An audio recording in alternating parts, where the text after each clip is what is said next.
మహాశివరాత్రిని పురస్కరించుకొని ఖమ్మం జిల్లా పెనుబల్లి మండలంలోని నీలాద్రి క్షేత్రానికి భక్తులు పోటెత్తారు. తెల్లవారుజాము నుండి నీలాద్రి క్షేత్రంలోని స్వామివారికి ప్రత్యేక పూజా కార్యక్రమాలను, అభిషేకాలను అర్చకులు చేస్తున్నారు.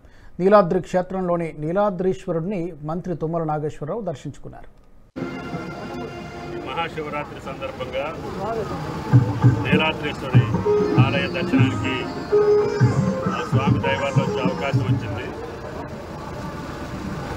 గతంలో కూడా దీనికి రహదారి కావాలన్నా, విద్యుత్ శక్తి కావాలన్నా, అదేవిధంగా ఈ దేవాలయ అభివృద్ధికి ఆ భగవంతుడి యొక్క ఆశీస్సులతోటి ఇప్పటివరకు ఏ ప్రభుత్వంలో ఉన్నా ఈ దేవాలయ అభివృద్ధి కోసం ప్రయత్నం చేసే అవకాశం నాకు ఆ స్వామి నాకు కల్పించడం.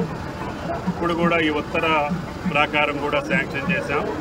ఇది దశల వారీగా ఒక కాళహస్తి మాదిరిగా బ్రహ్మాండంగా నీలాద్రీశ్వరాలయం మరువడిల్లాలని ఈ యొక్క అటవీ ప్రాంతంలో సుందర దృశ్యాలతోటి కాకతీయుల కాలం నాటి ఈ దేవాలయాన్ని ప్రాశస్త్యం. ఈ వీడియో మీకు నచ్చినట్టయితే లైక్ చేయండి, 10 మందికి షేర్ చేయండి. అలాగే కామెంట్ల రూపంలో మీ అభిప్రాయాలను మాతో పంచుకోండి. Nationalist hub group of channels ను సబ్స్క్రైబ్ చేసుకుని తెలుగునాట జాతీయవాద జర్నలిజాన్ని ప్రోత్సహించండి. ఈ వీడియో కింద ఉన్న బెల్ ఐకాన్ పై క్లిక్ చేయడం మర్చిపోవద్దు.